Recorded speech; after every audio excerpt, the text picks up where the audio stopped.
Good morning વિદ્યાર્થી મિત્રો, AP Trivedi science school ખોરડામાં આપનું હાર્દિક સ્વાગત છે। આજે આપણે ધોરણ 12 સાયન્સની અંદર ભૌતિક વિજ્ઞાન વિષયમાં પ્રકરણ 2 સ્થિત વિદ્યુત સ્થિતિમાન અને કેપેસિટન્સની અંદર ભાગ 10 નો અભ્યાસ કરીશું। આ ભાગની સાથે આજે આપણું આ પ્રકરણ પૂરું થઈ જશે। તો ચલો આજની આપણી પહેલી થિયરી જોઈએ। કેપેસિટરમાં સંગ્રહિત ऊर्जा। विद्यार्थी मित्रों, આપણે આકૃતિમાં દર્શાવ્યા પ્રમાણે એક કેપેસિટર લીધું છે। એટલે કે સૌપ્રથમ તો આપણે એમ વિચારીએ કે આકૃતિમાં દર્શાવ્યા પ્રમાણે વિદ્યુતભાર વિહીન સુવાહકો 1 અને 2 આપણે દર્શાવ્યા છે આકૃતિની અંદર। અને આ આકૃતિમાં જે સુવાહકો દર્શાવ્યા છે એની અંદર સુવાહક 2 પરથી આપણે ધન વિદ્યુત ભારને સુવાહક 1 પર ટુકડે લઈ જાવ। એટલે કે સૂક્ષ્મ વિદ્યુત ભારને આપણે સુવાહક 2 પરથી સુવાહક 1 ઉપર લાવવો છે। તો હવે સુવાહક 2 વિદ્યુત ભાર પ્રાપ્ત કરે એવું આપણે કહી શકીએ। ચલો આપણે સમજીએ કે માની લો કે આ એક છે સુવાહક 1 અને આ છે સુવાહક 2। તો સુવાહક 1 અને સુવાહક 2 અત્યારે વિદ્યુતભાર વિહીન છે। આપણે વિદ્યુતભાર વિહીન બંને સુવાહકો પૈકી સુવાહક 2 પરથી સૂક્ષ્મ વિદ્યુતભારને સુવાહક 1 પર લઈ જવો છે। ધીમે ધીમે આપણે સુવાહક 2 પરથી સુવાહક 1 પર જ્યારે વીજભાર લઈ જઈશું ત્યારે હવે સુવાહક 2 કરતા સુવાહક 1 નું સ્થિતિમાન ઊંચું છે।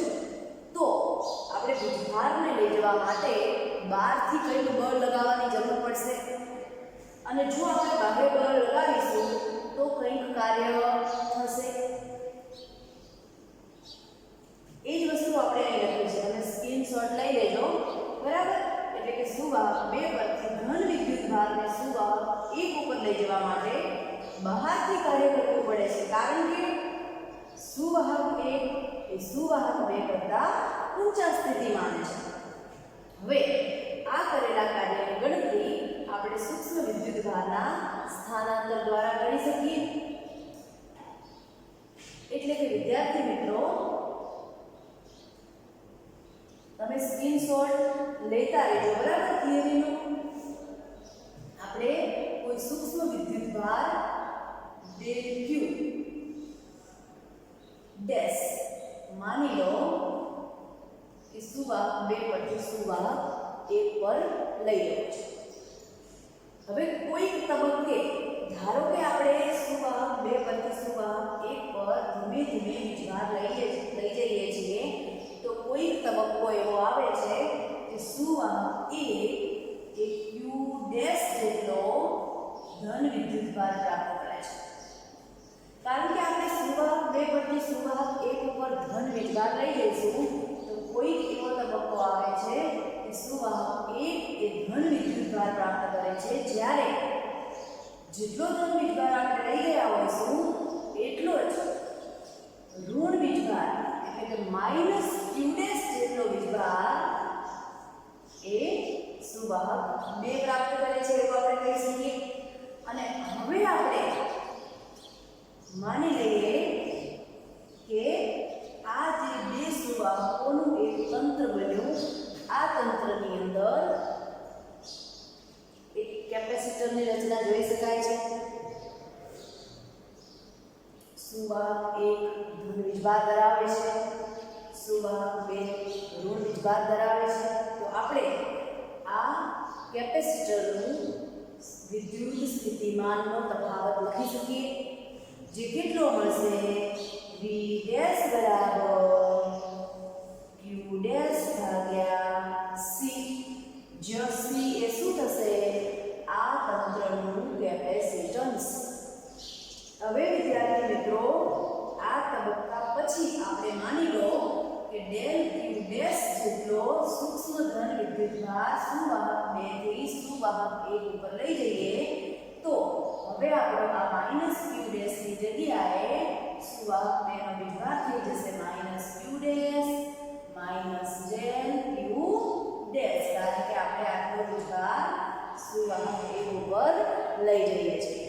તો આ વીજભારને લઈ જવા માટે આપણે કઈ સૂક્ષ્મ કાર્ય કરવાની જરૂર પડશે? આપણે બાહ્ય બળ લગાવવાની જરૂર પડશે. તો એ બાહ્ય બળ દ્વારા કઈ સૂક્ષ્મ કાર્ય થશે? જે માની લો કે ડેલ W જેટલું છે, તો આપણે કાર્ય બરાબર સ્થિતિમાન ગુણ્યા વીજભાર. તો ચલો સ્થિતિમાન કેટલું છે? V ડેશ જેટલું ગુણ્યા કેટલો વીજભાર લઈ લઈએ છીએ? Del Q dash. તો ડેલ W બરાબર V ડેશ ની કિંમત આપણે અહીંથી મૂકીએ તો Q ડેશ ભાગ્યા C ગુણ્યા ડેલ Q ડેશ. આવું આપણને સૂક્ષ્મ કાર્યનું કઈ સમીકરણ મળશે. હવે વિદ્યાર્થી મિત્રો, આવા ટુકડે ટુકડે ધન વિદ્યુતભાર આપણે સુવાહક 2 પરથી સુવાહક 1 ઉપર લઈ જઈએ, એટલે કે કોઈ સૂક્ષ્મ વિદ્યુતભાર લઈ જઈએ, એના પર કોઈ બાહ્ય બળ લગાવીએ તો કંઈક સૂક્ષ્મ કાર્ય થાય. એટલે કે સૂક્ષ્મ વિદ્યુતભારના સ્થાનાંતરની અંદર માની લો કે આપણે ધીમે ધીમે ધીમે એવો કોઈ કેપિટલ Q જેટલો મોટો વિદ્યુતભાર સુવાહક 2 થી સુવાહક 1 ઉપર લઈ જવો છે. તો એના માટે કરેલું કુલ કાર્ય ધારો કે W છે, જે કેટલું હશે? તો કહી શકાય સંકલન dW જેટલું, એટલે કે સંકલન ડેલ W જેટલું. એટલે કે તમે જે સૂક્ષ્મ કાર્ય દરેક વખતે કરો છો જુદા જુદા સૂક્ષ્મ વીજભારને લઈ જવા માટે, એનો કુલ સરવાળો કરવામાં આવે, સંકલન કરવામાં આવે તો આપણને કેપિટલ Q જેટલો કુલ વિદ્યુતભાર સુવાહક 2 થી સુવાહક 1 ઉપર લઈ જવા માટે કરવું પડતું કુલ કાર્ય મળી જાય. તો W બરાબર સંકલન ડેલ W dW કેટલું છે સૂક્ષ્મ કાર્ય? તો Q ડેશ ભાગ્યા C ગુણ્યા ડેલ Q ડેશ. ચલો કેટલી લિમિટ આવશે? 0 થી કેપિટલ. આપણે 0 વીજભારથી શરૂઆત કરી છે અને કેપિટલ Q જેટલો વીજભાર સુવાહક 2 પરથી સુવાહક 1 ઉપર લઈ જવા માટે કુલ કાર્યની ગણતરી કરી રહ્યા છીએ. W બરાબર સંકલન 0 થી Q. હવે અહીં જુઓ ભાગ્યા C. C શું છે? આ તંત્રનું કેપેસિટન્સ, જે કેવું છે? કોન્સ્ટન્ટ, અચળ. તો એને આપણે બહાર કાઢી શકીએ. તો 1/C બહાર કાઢી દઈએ તો અંદર વધશે Q dash del Q dash. dq ની સાપેક્ષે Q ડેશનું, dq ડેશની સાપેક્ષે Q ડેશનું સંકલન W બરાબર 1/C. કેટલું થશે સંકલન? તો સંકલનના નિયમો યાદ કરો, ભણી ગયા આપણે. સંકલન x dx કેટલું થાય? x²/2. આ નિયમ લાગુ પડશે ને? તો સંકલન Q dash del Q dash. તો ડેલ Q ડેશ ની સાપેક્ષે Q ડેશ નું સંકલન થશે Q ડેશ²/2. લિમિટ મૂકો 0 થી Q. ચલો W બરાબર 1/C. Upper limit minus lower limit. ચલો અપર લિમિટ મૂકીએ, Q ડેશ ની જગ્યાએ Q મૂકીએ તો Q²/2 માઇનસ લોઅર લિમિટ 0²/2. તો W બરાબર, ચલો હું અહીં સાઈડમાં લખી દઉં છું, W બરાબર 1/C. ચલો Q²/2 માઇનસ 0²/2. તો આ પદ તો 0 થઈ જશે. તો વધશે શું? 1/2 Q²/2, જેને આપણે આ રીતે લખી શકીએ 1/2 Q²/2.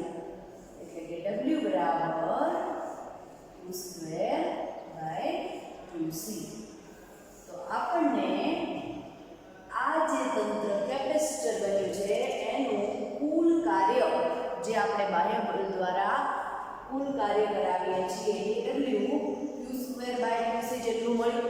હવે વિદ્યાર્થી મિત્રો, આપણા આ પ્રકરણનું શરૂઆતની થિયરી યાદ કરો. આપણે બાહ્ય બળ લગાવી અને વીજભારને એક બિંદુએથી બીજા બિંદુએ લાવવા માટે જે કાર્ય કરાવતા હતા એ કાર્ય એ વીજભારની અંદર તે બિંદુ આગળ સ્થિતિ ઉર્જા રૂપે સંગ્રહ પામતું હતું. તો આપણે અહીં પણ એ જ વસ્તુ કહી શકીએ કે કેપેસિટરની અંદર સુવાહક 2 પરથી સુવાહક 1 ઉપર વીજભાર કેપિટલ Q ને લાવવા માટે જે આપણે W જેટલું કાર્ય કરાયું છે એ કાર્ય દ્વારા એ સુવાહક 1 ઉપર કેપેસિટરની અંદર સ્થિતિ ઉર્જા રૂપે સંગ્રહ પામશે. તો અહીં આપણે W બરાબર q²/2c જે છે એને U બરાબર q²/2c લખી શકીએ. U એ શું થશે? તો આ કેપેસિટરની સ્થિતિ ઉર્જા. તો વિદ્યાર્થી મિત્રો, કેપેસિટરમાં સંગ્રહ પામતી સ્થિતિ ઉર્જા આપણી ખૂબ જ અગત્યની થિયરી હતી. બોર્ડમાં પૂછાય એવી છે 2 માર્ક્સમાં થિયરી. તો જેનું સમીકરણ આપણે તારવવાનું હતું કેપેસિટરમાં સંગ્રહ પામતી સ્થિતિ ઉર્જા જે કેટલી મળી? તો U બરાબર q²/2c જેટલી. ચલો હવે વિદ્યાર્થી મિત્રો, આ જે સ્થિતિ ઉર્જા U એટલે કે ઉર્જા U નું સમીકરણ q²/2c સ્વરૂપે આપણે મેળવ્યું છે એને આપણે જુદી જુદી સ્વરૂપે ફેરવી અને 3 સમીકરણો સ્વરૂપે મેળવી શકીએ છીએ.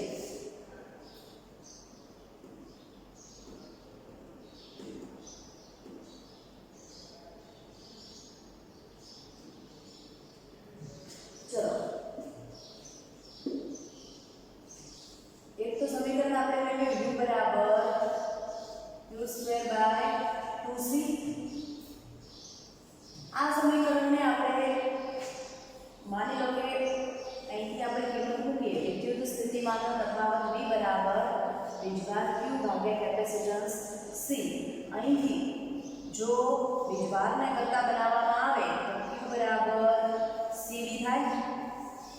આ કિંમત અહીં સમીકરણની અંદર મૂકવામાં આવે તો U બરાબર q². તો q² ની જગ્યાએ શું લખાય? cv² ભાગ્યા 2c તો હતું જ.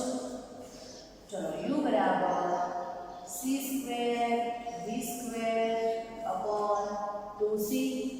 એક c કેન્સલ થઈ જશે તો U બરાબર 1/2 cv². તો આપણને કેપેસિટરમાં સંગ્રહ પામતી ઉર્જાનું આ એક બીજું સમીકરણ મળ્યું. એક આ સમીકરણ. હજી આપણે એક ત્રીજું સમીકરણ મેળવી શકીએ.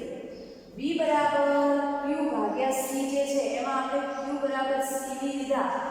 એવી જ રીતે અહીં C ને કરતા બનાવી અને C બરાબર Q ભાગ્યા V લખી શકીએ. તો જો આનો ઉપયોગ કરવામાં આવે C બરાબર Q ભાગ્યા V તો સમીકરણ શું મળશે? U બરાબર q² ની જગ્યાએ શું મૂકીશું આપણે? સોરી, q² એને રાખીએ ભાગ્યા 2 ગુણ્યા c. c ની જગ્યાએ શું મૂકીશું? q ભાગ્યા v. ચલો એક q કેન્સલ થઈ જશે, છેદનો છેદ v આવશે, ઉપર એક q વત્તા q v ગુણ્યા 1/2. તો એક સમીકરણ આપણને મળે છે U બરાબર 1/2 uv. એટલે વિદ્યાર્થી મિત્રો, જો વીજભાર અને કેપેસિટન્સ સાથે સંકળાયેલી સ્થિતિ ઉર્જાનું સૂત્ર કહીએ તો U બરાબર q²/2c. કેપેસિટન્સ અને વોલ્ટેજ સાથે સંકળાયેલું સૂત્ર કહીએ તો U બરાબર 1/2 cv². અને વીજભાર અને વોલ્ટેજ સાથે સંકળાયેલું ઉર્જાનું સૂત્ર તો U બરાબર 1/2 qv. તો આ ત્રણ સમીકરણો જે છે એ કેપેસિટરમાં સંગ્રહિત ઉર્જાના સમીકરણો છે. બરાબર? તો ત્રણ સમીકરણ આપણે યાદ રાખીશું.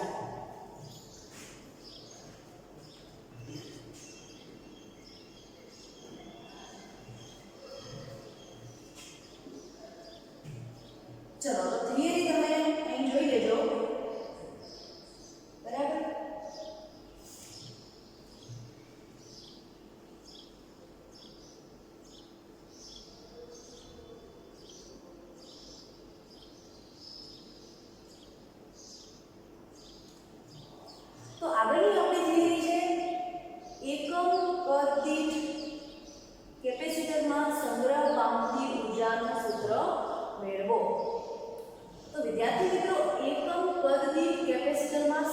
પામતી ઉર્જા યાદ રાખીશું કે એકમ કદ દીઠ સંગ્રહ પામતી ઉર્જાને ઉર્જા ઘનતા કહેવામાં આવે છે.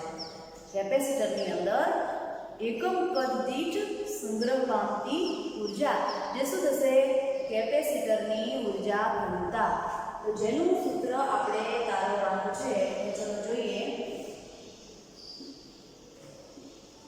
તો કેપેસિટરમાં સંગ્રહિત ઉર્જાનું સમીકરણ હમણાં આપણે તાર્યું U બરાબર Q²/2C.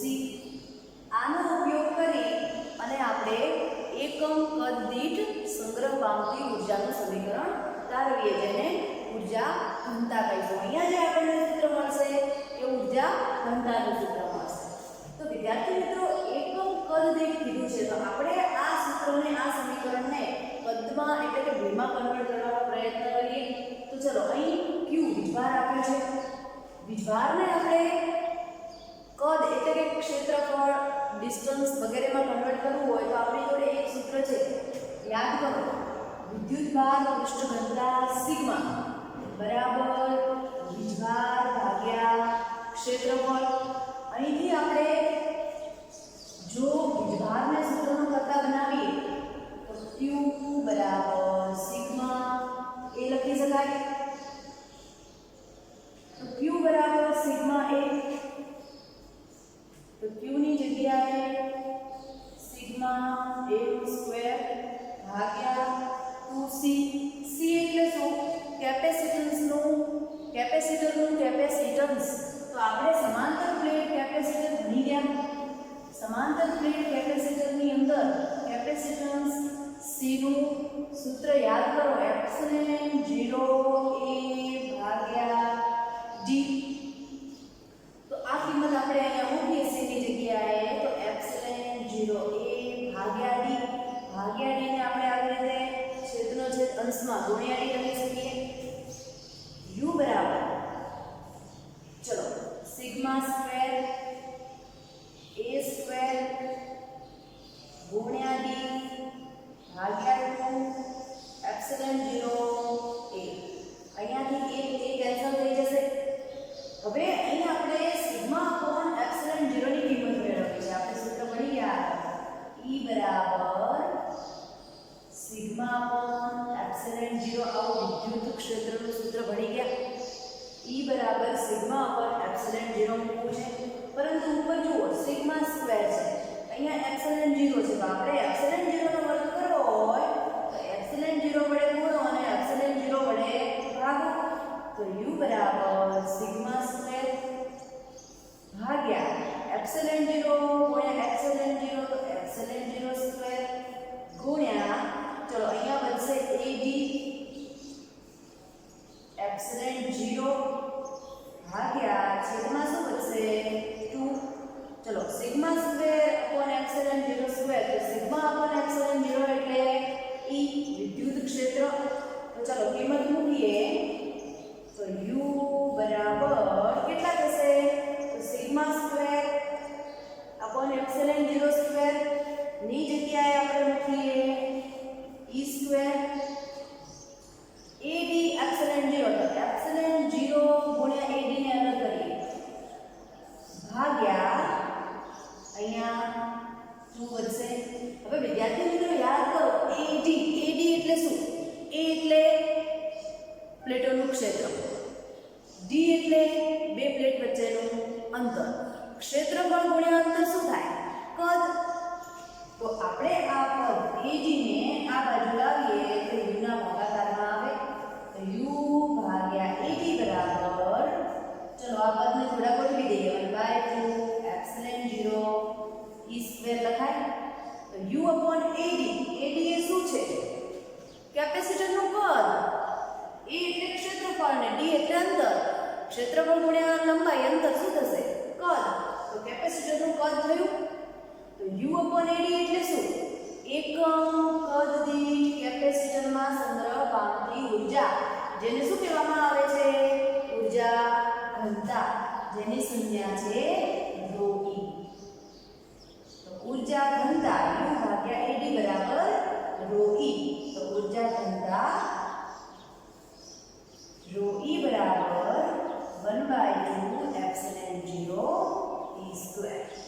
વિદ્યાર્થી મિત્રો, ઊર્જા ઘનતાને સ્મોલ u દ્વારા પણ દર્શાવવામાં આવે છે. સ્મોલ u બરાબર પણ 1/2 એપ્સિલોન 0 e સ્ક્વેર લખી શકાય અને rho e દ્વારા પણ ઊર્જા ઘનતાને દર્શાવવામાં આવે છે. તો rho e બરાબર 1/2 એપ્સિલોન 0 e સ્ક્વેર. તો આ જે સમીકરણ થયા કે કેપેસિટરમાં સંગ્રહ પામતી ઊર્જા ઘનતા એકમ કદ દીઠ કેપેસિટરમાં સંગ્રહ પામતી ઊર્જા, જેને કહીશું ઊર્જા ઘનતા, જેના સમીકરણ થયા જે આપણે સૂત્રધારો હતા.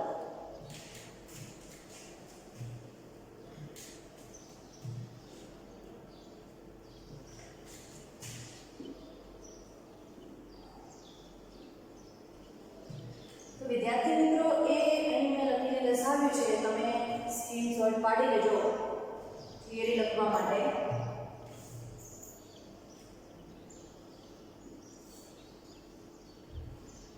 rho e બરાબર 1/2 એપ્સિલોન 0 e સ્ક્વેર ઊર્જા ઘનતા. ચલો આપણને લાસ્ટ છેલ્લી થિયરી છે. ઘણા બધા કેપેસિટરોને શ્રેણી અથવા સમાંતરમાં જોડેલા હોય તો બતાવો કે તે બંનેમાં સંગ્રહ પામતી ઊર્જાનો સરવાળો થાય છે. શ્રેણી અને સમાંતર બંને જોડાણ માટે આપણે કેપેસિટરમાં સંગ્રહ પામતી ઊર્જાની વાત કરવાની છે. ઘણા બધા કેપેસિટરો માટે, કોઈ એક કેપેસિટર માટે આપણે કેપેસિટરમાં સંગ્રહ પામતી ઊર્જાની વાત કરી, પરંતુ કોઈ માની લો કે એક નહીં પણ એક કરતાં વધારે, એટલે કે ધારો કે કોઈ n કેપેસિટરો શ્રેણીમાં જોડેલા છે તો એમાં સંગ્રહ પામતી ઊર્જાનું સમીકરણ શું લખી શકાય? અથવા તો કોઈ n કેપેસિટરોને સમાંતર જોડાણમાં જોડેલા છે તો એમાં સંગ્રહ પામતી કેપેસિટરમાં સંગ્રહિત કુલ ઊર્જાનું સમીકરણ શું લખી શકાય, જે આપણે અહીં દર્શાવીશું. અને એ બંને પરિસ્થિતિમાં શું થાય છે? ઊર્જાનો સરવાળો. બરાબર? કેમ ઊર્જાનો સરવાળો થાય છે? જેવી રીતે આપણે કુલમ્બના નિયમમાં સરવાળો કરતા હતા એ જ રીતે અહીં પણ આપણે સરવાળો કરીશું. ઊર્જા એ અદિશ રાશિ છે એટલે સીધો સરવાળો કરી દઈશું. ચલો દર્શાવીએ. તો વિદ્યાર્થી મિત્રો, આપણે પહેલી વાત કરીએ શ્રેણી જોડાણ.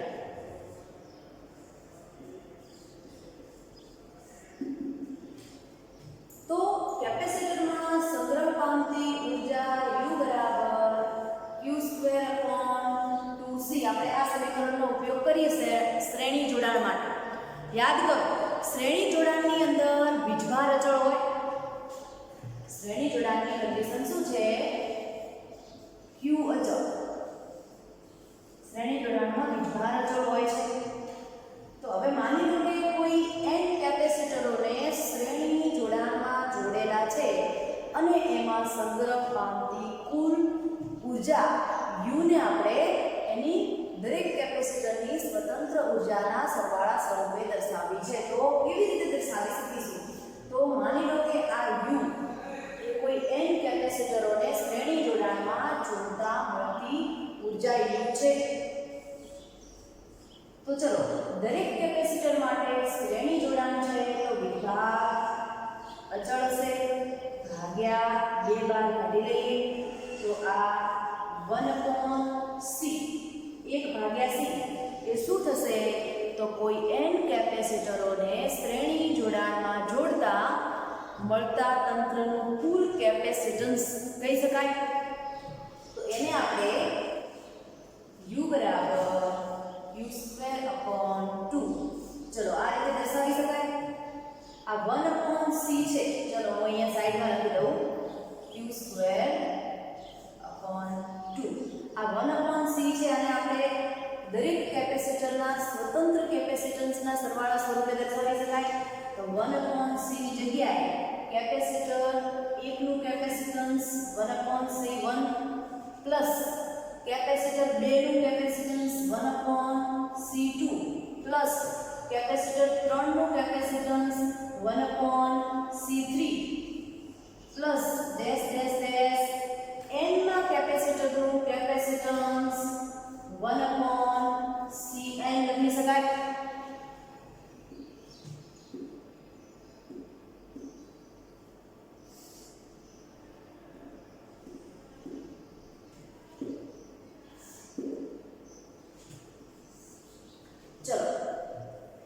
q સ્ક્વેર બાય 2 જે કોન્સ્ટન્ટ છે અહીં 1 upon c1 plus 1 upon c2 plus 1 upon c3 plus dash dash dash plus 1 upon cn દરેક પદની અંદર q સ્ક્વેર બાય 2 ને ગુણી દઈએ તો શું લખાશે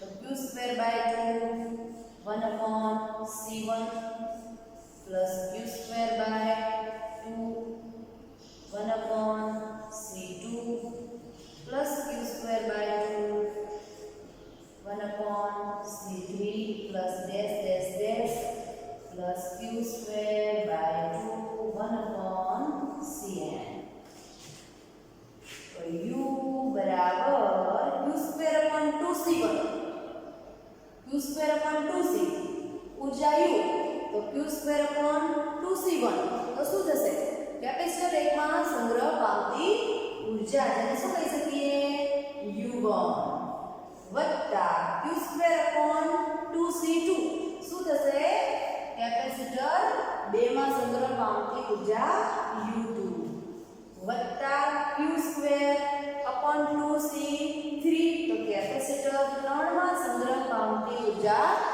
u3 plus dash dash dash एवी रीते q स्क्वेर अपॉन 2cn तो n માં કેપેસિટર ની અંદર સંગ્રહ પામતી ઊર્જા un લખી શકાય તો વિદ્યાર્થી મિત્રો શ્રેણી જોડાણ માટે આપણે કોઈ n કેપેસિટરો ના તંત્ર માટે એમાં સંગ્રહ પામતી કુલ ઊર્જા u ને દરેક કેપેસિટરોના સ્વતંત્ર ઊર્જાના સરવાળા સ્વરૂપે આ રીતે દર્શાવી શકાય છે તો ચલો હવે આપણે આની આ વસ્તુ સમાંતર જોડાણ માટે કરી શકીએ યાદ કરો સમાંતર જોડાણમાં શું અચળ મેં તમને આગળ કીધું હતું શ્રેણી અને સમાંતરમાં કે શ્રેણી જોડાણ હશે તો વીજભાર અચળ હશે સમાંતર જોડાણની અંદર વોલ્ટેજ અચળ હશે તો આપણે જોઈએ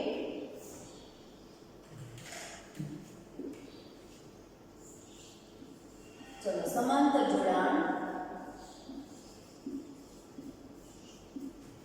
तो समांतर जोड़ाण ની અંદર v विद्युत स्थितिमानનો તફાવત અચળ હશે તો વિદ્યાર્થી મિત્રો વિદ્યુત સ્થિતિમાનનો તફાવત અચળ છે તો આપણે v સાથે સંકળાયેલું ઊર્જાનું સૂત્ર લઈ શકીએ તો u બરાબર 1/2 cv² કેપેસિટરમાં સંગ્રહ પામતી ઊર્જાનું સમીકરણ u બરાબર 1/2 cv² લખી શકાય ચલો હવે માની લો કે કોઈ n કેપેસિટરોને સમાંતર જોડાણમાં જોડેલા છે તો આપણે એમાં સંગ્રહ પામતી કુલ ઊર્જા u ને દરેક કેપેસિટરની ઊર્જાના સરવાળા સ્વરૂપે દર્શાવવું છે તો અહીં u બરાબર 1/2 ચલો વોલ્ટેજ વિદ્યુત સ્થિતિમાનનો તફાવત समांतर जोड़ाण माटे अचल छे तो 1/2 v² कॉमन काढी सकीए तो अंदर शुं बच्युं c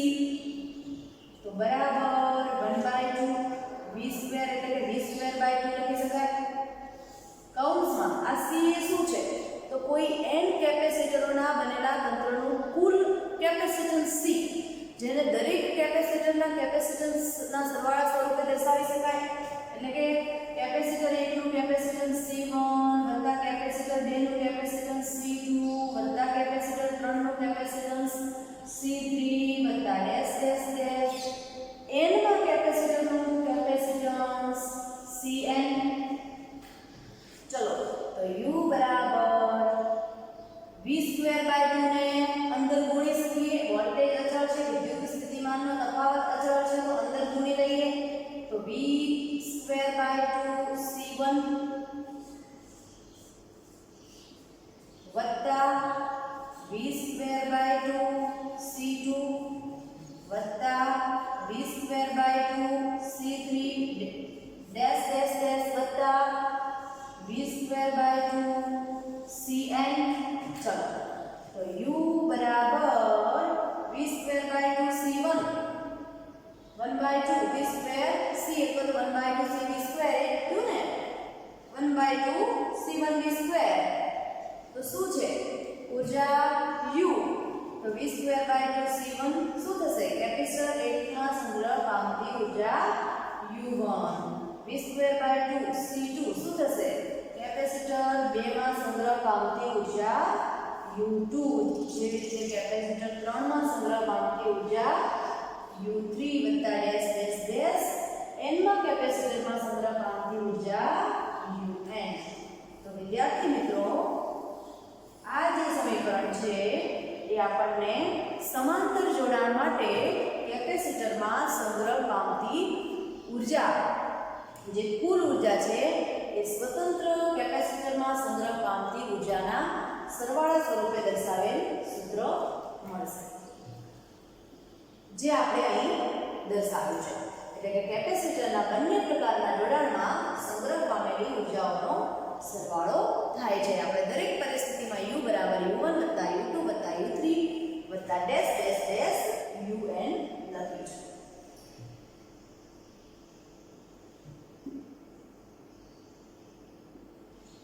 તો વિદ્યાર્થી મિત્રો આ થિયરીની સાથે આપણે પ્રકરણને પૂરું કરી દઈએ છીએ દરેક વિદ્યાર્થી સ્વાધ્યાયના પ્રશ્નો ફરજિયાત નોટબુકની અંદર લખે અને દરેક થિયરીની પણ વ્યવસ્થિત દરેક વિડિયો લેક્ચર જોવે અને સમજે થેન્ક યુ